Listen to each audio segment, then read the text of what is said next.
In this lecture, we will continue to discuss on this continuous eigenbasis or basis which can be like where the vectors can be arbitrarily close to each other. So, as an example, we discussed all the formalism for that kind of situation where you can generate a continuous translation. So, we discussed that what kind of operator you need to go from a state to which is translated from the original state by an infinitesimal amount. What kind of operator do that job? And we have realized that you need that operator comes in the form of 1 by I dx, where 1 is identity and dx is dx times del x, where del x is the infinitesimal translation which takes a state x to x plus del x, and the operator dx needs to be Hermitian. So, and the dx is called the generator of that, and we have identified that as momentum when x is the position. So, we identified this from analogy. Of course, here you have to keep in mind that usual caution that whenever we are borrowing in something from classical mechanics like position and momentum, we are just borrowing the name, and from some kind of a structure and analogy we are calling it position and momentum. But position and momentum in quantum mechanics is nothing like the position and momentum in classical mechanics, because they are operators which are operating in a completely different space, operating in a Hilbert space. Okay, so now this lecture we will discuss explicitly about these two cases, which are this position and momentum basis. And by that I mean that we have already made this postulate that even though we cannot like that is the meaning of postulate, we cannot prove it, but we sense that this is right in order the theory to make sense. So we postulated that the position for position operator there is it has a eigenvalue equation, which is where the eigenbasis or eigenstates are given by x prime and eigenvalues are given by x prime, such that when you measure momentum position in this state, you will get this eigenvalue in this particular number. You will get that's some real number because this is an Hermitian operator. So that was the postulate, and you cannot prove it because this space is infinite that we discussed last time, and there is no way to conclusively find that what are all the eigenstates and prove that this forms a complete basis. But that's why you postulate this to make sense of the fact that you can measure a position. So we want to develop a theory for that within this Dirac bracket framework. So what we'll do, we'll express a state of a particle in a position and momentum basis. So from this postulate, I know of course it satisfies the orthonormality. So an arbitrary state should be expressible in terms of this position and momentum eigenbasis. So it should be written as this.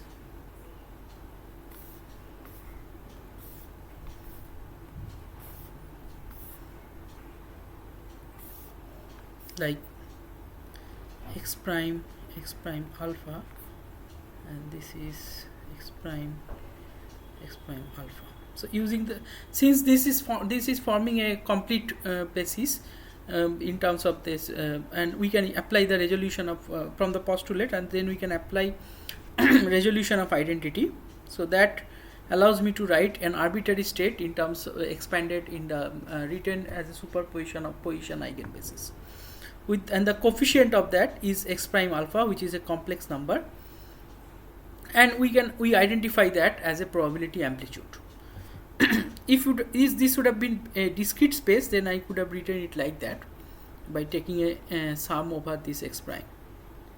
So now let's notice what is this object. So this object is a complex valued function. Why? Because for every point x prime, it has a complex number. So you can think it is like a map, like from x prime it goes to some number, it gives you some number. So you know these kind of objects are called functions. This is the definition of a function. So it's a complex function which represents probability amplitude in this space. So this kind of functions are called, you know that already, these are called wave functions. So that is where here I am identifying the so-called wave function, the well-known wave function within this formalism.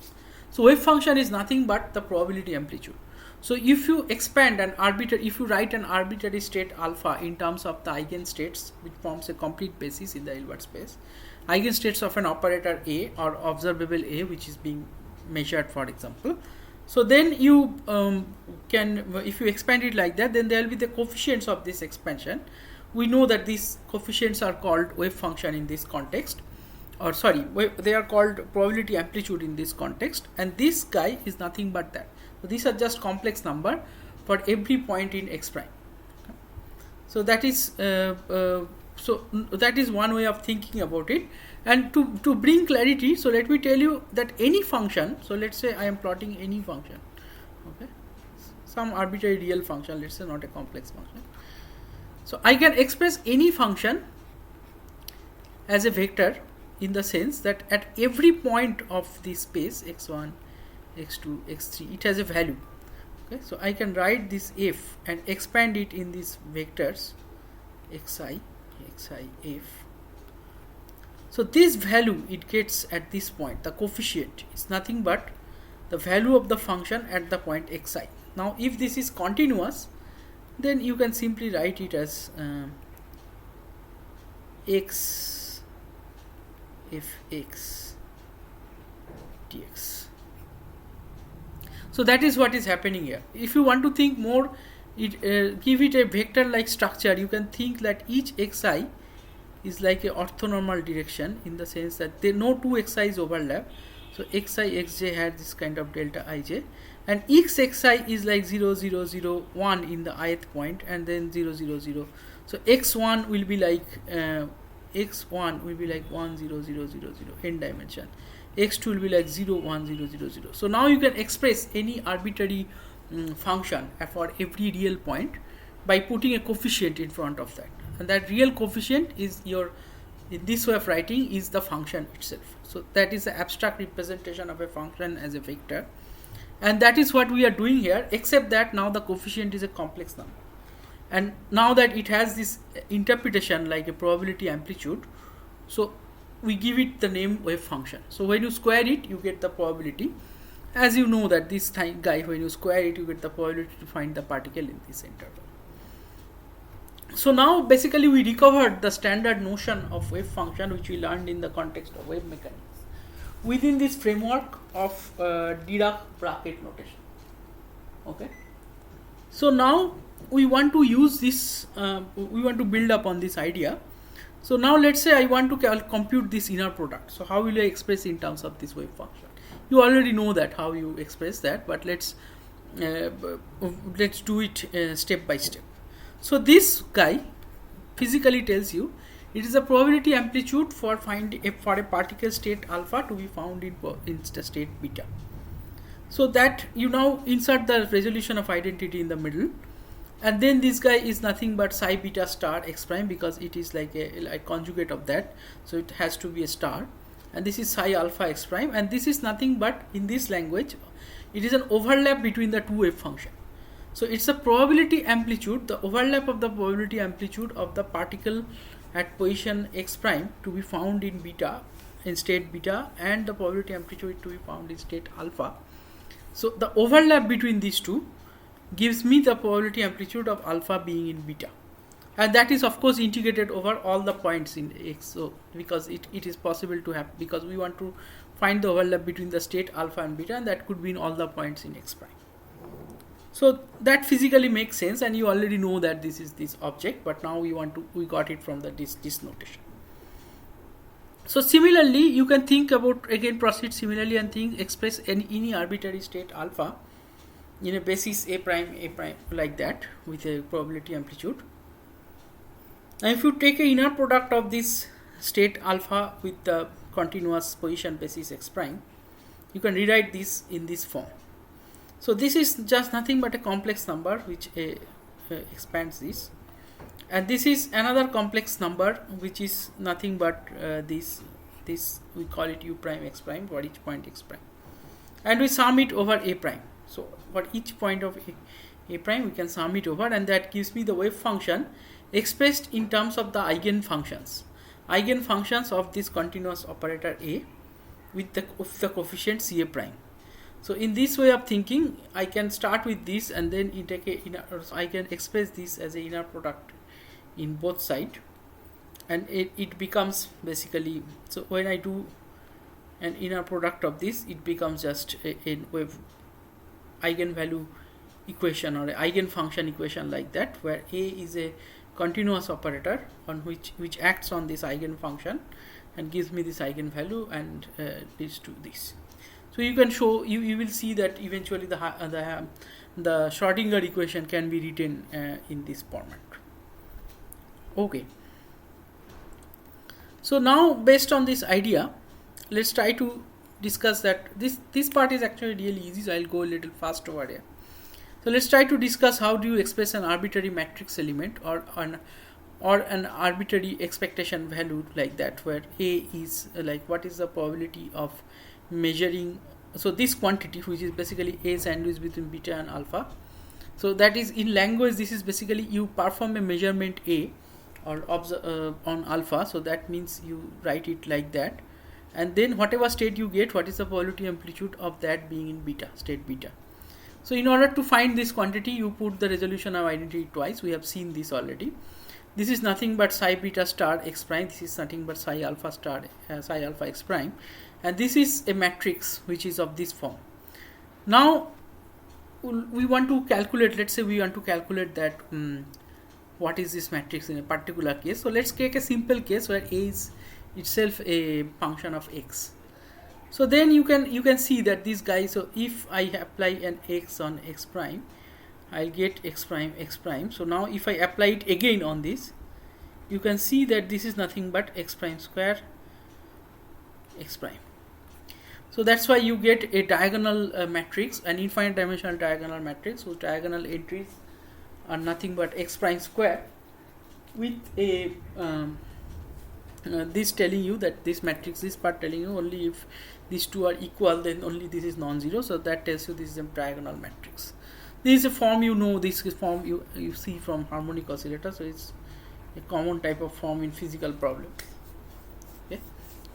So now you can express this beta x prime square operator alpha as this this object, which is a product between the two wave functions at state alpha and beta times the x prime square. So from here you can see that any function which is generally almost like all any well behaved function that can be expressed in terms of this function of operator, which can be written like this, can actually have this kind of form. So from here you can show that very easily. So any function of operator, when you any linear combination of them, when you calculate this sandwich this between states alpha and beta, so you can write that in this way in terms of the wave functions in position basis. Okay, so now let's discuss an important point, that expressing the momentum operator in position basis.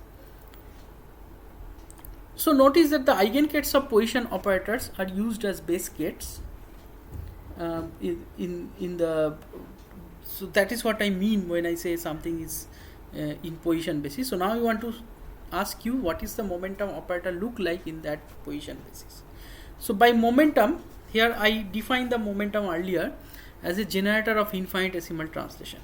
So that means if I apply it on a state, so D operator is my translation operator, which is generated by momentum, because I can write it as 1 minus I px by h bar del x. So let me apply this D operator on x prime. So apply resolution of identity.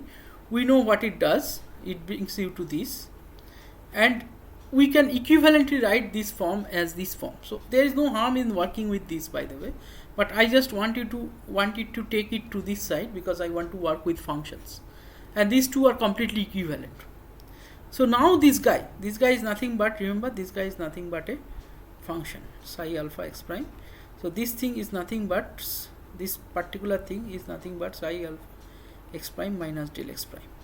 So we know how to express this in terms of this in a Taylor expansion, del x prime psi alpha x prime times del x.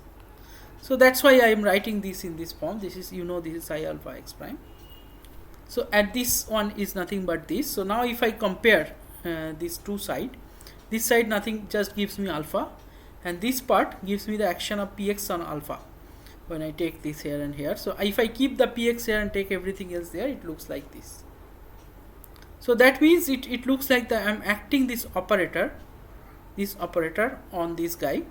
So there's px, its operator form is nothing but this quantity minus IH bar del del x. So it's a differential operator of this form. So now I can write down this by place the x prime on this side and do it use this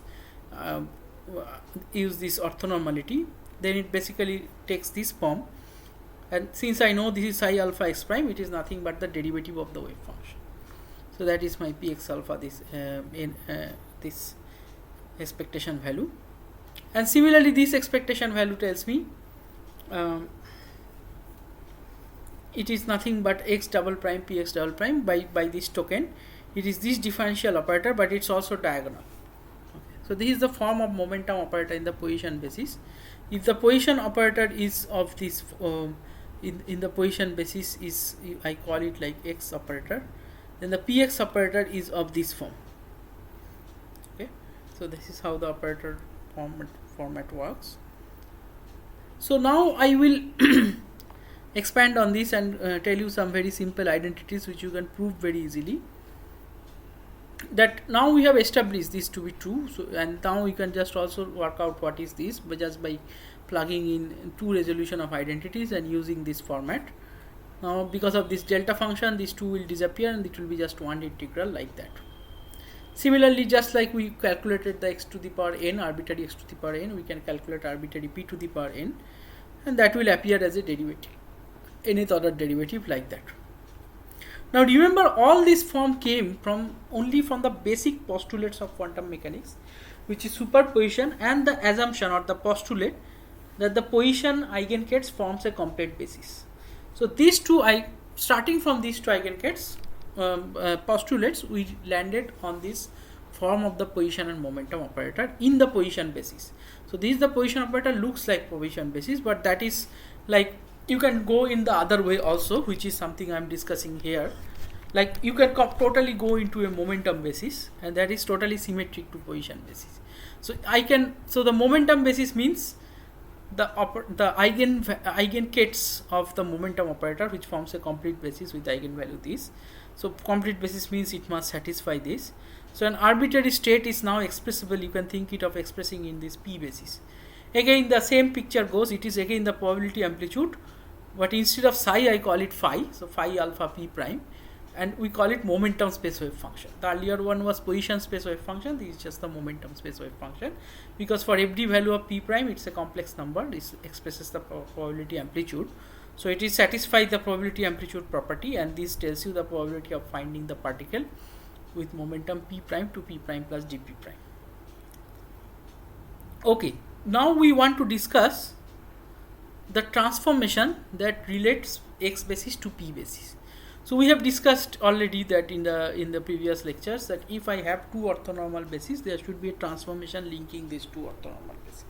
It is just like saying, it is if I have a basis like this, I should have, if there is another basis, there should be some link, that is the analogous picture, some rotation or some matrix which connects this basis to that basis. In this case we establish that this must be an unitary basis. So in order to find that connection, that transformation which takes us from here to here, so I will discuss this connection in the part 2 of this recorded